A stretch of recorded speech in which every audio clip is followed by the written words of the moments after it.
तो ये हमारा मेन पेज था जिसपे कि एक जस्ट टेक्स्ट लिखा हुआ आएगा और अभी इसका कलर ब्लू है। डिफ़ॉल्ट कलर क्या होता है? ब्लू होता है। और जब मैं इस पर माउस ले जाके अभी मैंने क्लिक किया हुआ, छोड़ा नहीं है, तो देखिए क्या कलर क्या हो गया? रेड। और अब एक दफ़ा जब ये विज़िट हो जाएगा पेज, ये सेकंड पेज था, सेकंड पे मूव कर गए, तो अब क्योंकि ये पेज विज़िट हो गया है तो अब हमेशा इसका कलर क्या होगा? पर्पल होगा।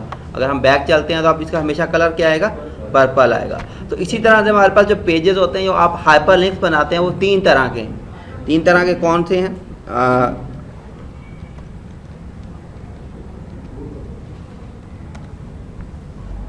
एक को हम लोग बोलते हैं सिंपल लिंक, एक हमारे पास है ए लिंक और एक हमारे पास है वी लिंक।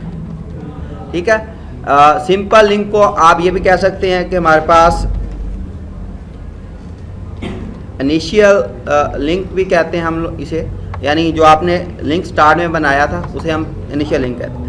ऐसा लिंक जिस पे अभी आपने क्लिक किया हुआ और उसे छोड़ा नहीं है, यानी जिस तरह से मैंने माउस क्लिक किया हुआ था, अभी मैंने माउस रिलीज़ नहीं किया था उस लिंक पे, तो उस लिंक को हम लोग क्या बोलते हैं?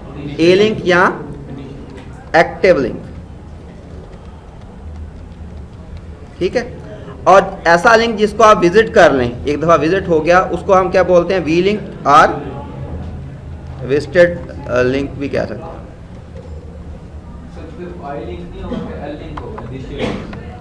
सिंपल उसको लिंक ही बोलते हैं। ठीक है। ये भी हम बताता भी हूँ इसको लिंक क्यों बोलते हैं। ये एट्रीब्यूट हैं तीनों के तीनों, और इसका हम लोग कलर भी सेट करेंगे। से ये देखें, ये तो डिफ़ॉल्ट कलर आ रहा था ना, यानी आप कह रहे हैं जी पहला कलर था जब आपने लिंक बनाया तो ब्लू था कलर इसका, जब आपने इसको इस पर क्लिक रखा, छोड़ा नहीं तो रेड था, और जब विजिट कर लिया तो क्या हो गया? पर्पल हो गया। मैं चाहता हूँ कि ये कलर मुझे पसंद नहीं है। वैसे तो अच्छी अप्रोच ये है कि वर्ल्ड वाइड जो ये एक चीज़ रिकमेंडेड है उसी को इस्तेमाल करें, लेकिन अगर आप अपनी मर्ज़ी से इनको चेंज करना चाहें तो चेंज कर सकते हैं। वो चेंज कैसे कर सकते हैं? पहले इसी काम को कर लेते हैं हम। अच्छा, चूँकि जो हाइपर लिंक्स होते हैं वो आपके पूरे पेज पे होते हैं, तो फिर हम एक एक हाइपर लिंक का जाकर कलर चेंज नहीं करते, बॉडी के टैग के अंदर ही एट्रीब्यूट पास कर देते हैं। एट्रीब्यूट क्या पास करेंगे? देखो अभी तो मैं एक क्या कर रहा हूँ, मैं कहता हूँ जी ए जो लिंक था, ए लिंक, इसका कलर क्या हो जाए? मैं कह देता हूँ चले जी ये ग्रीन हो जाए। और जो वी लिंक है इसका कलर हो जाए येलो। ठीक है। और सिंपल लिंक का कलर मैं कह देता हूँ, क्या करें, ऑरेंज कर देते हैं। ठीक है। तीन कलर सेट कर दिए। तो अब चूँकि ये जो हमारा लास्ट लिंक था वो क्या हो गया था? विजिट हो गया ना। अब मैं इसको रिलोड करता हूँ तो ये क्या होना चाहिए? येलो, क्योंकि ये विजिट हो चुका है। और जब मैं इस पर माउस लगा के अभी क्लिक रखता हूँ, छोड़ा नहीं है, तो कलर कौन सा हो रहा है? ग्रीन हो रहा है।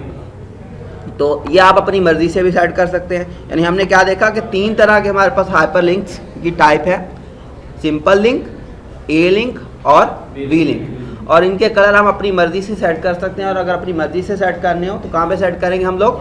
बॉडी के टैग के अंदर, ताकि पूरे पेज के कलर सेट होते रहें। यहाँ तक कोई प्रॉब्लम? अच्छा, ये जो अभी हमने लिंक बनाया था, ये सिंपली क्या है, हमारे पास एक ही वेबसाइट पे अगर आपके यानी कि एक ही जगह पे पेजेस पड़े हों तो ये वाले लिंक काम करेंगे। से अगर आपने आप कहते हैं जी लिंक तो बनाना है हमने, और हमने मूव कहाँ करना है? google.com ओपन करनी है हम लोगों ने, या फेसबुक ओपन करनी है, वहाँ पे जाना है। तो फिर उसके लिए सिंपली समटाइम्स बच्चे गलती कर जाते हैं, आप लिखते हैं या तो लिख दिया सिर्फ google.com, तो लिंक ओपन नहीं होगा। या ज़्यादा से ज़्यादा ये करते हैं आप लोग, लिख देते हैं www.google.com, तो इससे भी लिंक ओपन नहीं होगा। क्या करना है आप लोगों ने? जब भी लाइव लिंक देना है किसी जगह जाने के लिए, तो सारी बात नेट होना चाहिए, नेट होगा तो ये वर्क करेगा। दूसरा ये कि आप लोगों ने HTTP पूरा लिखना है, हाइपर टेक्स्ट ट्रांसफर प्रोटोकॉल। अगर सिक्योर है, एस भी है साथ, गूगल भी, फेसबुक भी, और मेरे ख्याल में याहू भी अब सारे एस पे चलेंगे, तो आपने पूरा वो लिखना है https://www.google.com, ये लिखेंगे। और आपके पास अगर नेट होगा तो आप कहाँ मूव करोगे? गो टू, हम कहते हैं जी गूगल। ठीक है। तो आप गूगल पे मूव करोगे, वरना अगर सिंपल वो गूगल आप लिख देते हैं तो नहीं मूव करोगे। अच्छा, एक ये था कि हमें ब्रेक भी चाहिए, तो ब्रेक के लिए कौन सा टैग हम लोगों ने देखा था लास्ट टाइम? BR का। BR का टैग क्या करता है, लाइन ब्रेक के लिए इस्तेमाल होता है। तो हम वापस आ जाते हैं यहाँ पे। तो अब अगर हम यहाँ पे क्लिक करेंगे, अगर कंट्रोल प्लस क्लिक करेंगे तो नए टैब में आप मूव कर जाओगे, ये, और वरना सिंपल। अभी हमने ये नहीं देखा कि लिंक्स हाइपरलिंक बने हुए हैं, अगर इसी टैब में ओपन करना है तो कैसे ओपन करेंगे, नए टैब में या नई विंडो में जाना तो कैसे करेंगे, वो हम लोग जब ड्रीमवीवर में काम कर रहे होंगे तो उसमें मैं आप लोगों को बताऊंगा। सेल्फ क्या होता चीज़ होती है, अंडरस्कोर पेरेंट क्या चीज़ होती है, अंडरस्कोर ब्लैंक क्या चीज़ होती है, तो वो चीज़ें उधर देखेंगे। फ़िलहाल अभी हम क्या देख रहे हैं, अभी हम ये देख रहे हैं कि हाइपरलिंक्स बनाने कैसे हैं और ये वर्क कैसे करते हैं। अच्छा, हाइपरलिंक ये ज़रूरी नहीं है कि टेक्स्ट पे ही लगें, आप लोग इनको इमेजेस पे भी लगाते हैं। आप वेबसाइट्स पे जाते हैं, आप इमेज पे क्लिक करें तो किसी जगह मूव कर जाते हैं। तो उसके लिए आप क्या करोगे, यानी अगर आपने इमेज पे हाइपरलिंक लगाना है, तो से मैं यही कहता हूँ कि मैंने गूगल पे जाना है और कोई एक इमेज हो उस पर, यानी गूगल पे मूव करने के लिए हो, या इससे हम कोई और वेब पेज ही देख लेते हैं, यहाँ पे पड़ा उस पर अगर मूव करना है, सेकंड है, चले एक इंडेक्स पेज पड़ा है उस पर मूव करना है, और उसके लिए मैं क्या कर रहा हूँ, इमेज यूज़ कर रहा हूँ। एक तो ये यहाँ पे चेंज होगा, क्या लिखेंगे हम लोग, इंडेक्स। ज़ाहिर बात है कि हमने इमेज पे लिंक लगाना है तो यहाँ हम कौन सा टैग इस्तेमाल करेंगे, इमेज का, लेकिन इमेज का टैग ए के टैग के अंदर होगा। तो यहाँ पे हम क्या लिखेंगे, IMGSRC सोर्स के लिए। डेस्कटॉप पे देख लेते हैं जी पिक्चर कौन सी पड़ी है, हाँ चलें ये पड़ी है, माई पिक पड़ी है, इसी को कॉल कर लेते हैं, mypic.jpg, और इसकी हम विड्थ क्या देते हैं जी, ये हमारे पास 100 पिक्सल है, और HEIGHT हाइट भी 100 पिक्सल है, और इसको क्लोज कर देते हैं। तो थोड़ा सा मैं इसको सीधा कर दूं ताकि पढ़ने में आसानी रहे। तो ये एक्चुअली तो टैग हाइपरलिंक वाला यहाँ से स्टार्ट हो रहा है, यहाँ पे एंड हो रहा है, और इसके दरमियान में हमने कौन सा टैग कॉल किया है, इमेज का। तो अब अगर हम इस पेज पे आते हैं वापस और इसको रीलोड करवाते हैं तो एक इमेज भी आ गया, और इस पे जब मैं क्लिक करता हूँ तो मैं एक और इंडेक्स वाले पेज पे मूव कर रहा हूँ। ठीक है, वापस चलते हैं। तो हम हाइपरलिंक्स इमेजेस के साथ भी इस्तेमाल कर सकते हैं। रिज्यूम करते हैं जी, मार्की का टैग हम लोग देखने लगे हैं कि ये किस तरह से वर्क करता है। सिंपली मैं इसको यहाँ से स्टार्ट करता हूँ, MARQUE। इसके बाद जो भी आप टेक्स्ट लिखोगे वो स्क्रॉल करेगा फ्रॉम राइट टू लेफ़्ट। अब मैं इसमें थोड़ा सा ये टेक्स्ट बड़ा लिखना चाह रहा हूँ तो मैं H2 हेडिंग 2 इस्तेमाल कर लेता हूँ।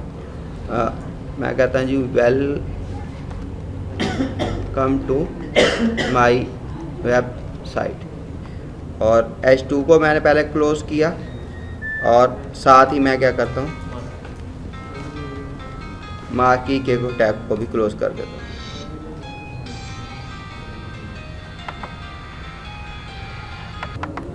ठीक है जी, ये स्क्रॉल हो रहा फ्रॉम राइट टू लेफ़्ट। अगर मैं ये चाह रहा हूँ कि टेक्स्ट जाए एंड पे पहुँचे और फिर वापस आ जाए, यानी सिर्फ मेरे जो एरिया है उसी पे मूव करता रहे, right to left, left to right, तो फिर क्या करना है। तो मैं ये इफेक्ट इस टेक्स्ट के साथ नहीं लाता है, एक नया टेक्स्ट ले लेता हूँ, इसी लाइन को क्या कर रहा हूँ, कॉपी कर रहा हूँ, Ctrl+C, और यहाँ Ctrl+V कर रहा हूँ। तो मार्की के टैग के अंदर एक और एट्रीब्यूट है बिहेवियर, और बिहेवियर में आपने पास करना है इक्वल टू अल्टरनेट, यानी ये क्या करेगा, बिहेवियर आपका एक साइड से जाएगा और फिर वापस उसको रिटर्न कर देगा। अगर फाइल को मैंने सेव कर दिया और वापस जाके देखते हैं ये इफेक्ट आया भी है या नहीं आया, रीलोड करवाते हैं, तो ये नीचे वाला जो टेक्स्ट है ये यहाँ पे जाने के बाद फिर वापस रिटर्न हो जाएगा। तो ये दोनों इफेक्ट आगे, एक स्क्रॉल करता हुआ जा रहा है, एक है हमारे पास एंड पे पहुँचने के बाद वापस स्क्रॉल बैक हो रहा है। ठीक है, ऊपर behaviour is equal to alternate. ख़त्म करना है बिल्कुल आपकी मर्ज़ी है जी, ख़त्म करना है तो इस वाली लाइन को उड़ा दें। मैंने तो दोनों चीज़ें, क्योंकि आप लोगों को ये कोड देना भी है ना, तो फिर दोनों ही आपके पास सामने रह जाएंगी, ये वाली चीज़ भी है, ये वाली भी है। वरना मुझे कहते हैं मैं ये पुराना उड़ाता जाता हूँ, नया काम करता जाता हूँ, लेकिन वो फ़ायदा आप लोगों का हो जाएगा कि ये चीज़ भी पढ़ी थी हम लोगों ने, ये भी देखी थी, ये भी देखी थी, तो इसलिए मैं फिर वो जो काम करना होता है नए टेक्स्ट के साथ ही परफॉर्म करता हूँ। अच्छा, अब यही वाला काम हम इमेजेस के साथ भी कर सकते हैं, यानी इमेजेस को भी अगर आप स्क्रॉल करवाना चाहें फ्रॉम राइट टू लेफ़्ट और या टॉप टू बॉटम या बॉटम टू टॉप, तो वो वाला काम भी हो सकता है। यानी सिंपल क्या करेंगे, वही वाला काम जैसे क्या किया था हमने हाइपर ये लिंक्स वाला एक अटैक जैसे इस्तेमाल किया था, स्टार्ट किया था और दरमियान में इमेज कॉल कर दिया था। तो इसी तरह से क्या करेंगे, मार्की के टैग के दरमियान में भी हम क्या करेंगे, इमेज कॉल करेंगे। से मैं इसी को क्या करता हूँ, यहाँ से कॉपी करता हूँ ये इमेज वाले टैग को, Ctrl+C, और यहाँ पे मैं मार्की का टैग स्टार्ट करता हूँ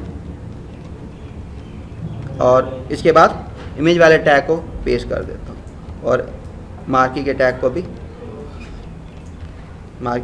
भी मैं क्लोज कर देता हूँ।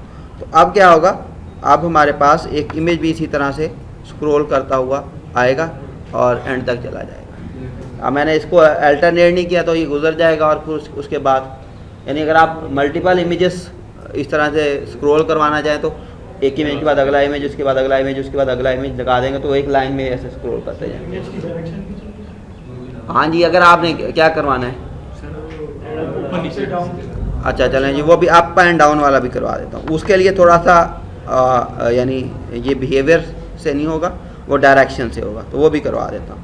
चले हम ऐसा काम करते हैं जी, हमारा इमेज जो है एक ऊपर को जा रहा हो, एक नीचे को आ रहा हो। अगर ये वाला काम करना हो तो हम क्या करेंगे, MARQUE मार्की का ही टैग है और उसके बाद इमेज हमने पेस्ट कर दिया, direction is equal to up, और इसके बाद हम क्या कर रहे हैं, मार्की के टैग को क्लोज कर रहे हैं।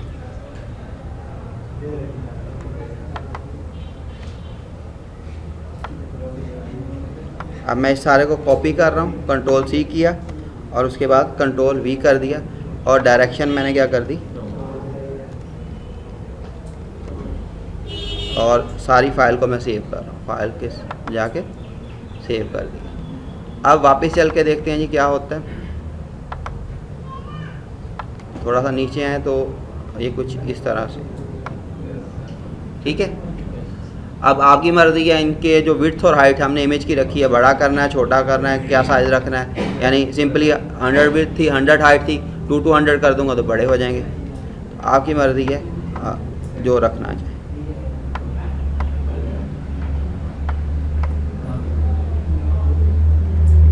चेंज करके मैं इसको दोबारा से रीलोड करवाता हूँ, ये थोड़े थोड़े बड़े आ जाए। कम कर दें कि ज़्यादा कर दें, आपकी मर्ज़ी है, जो मर्ज़ी करें। आपने जब बनाना है तो जो मर्ज़ी करते रहें।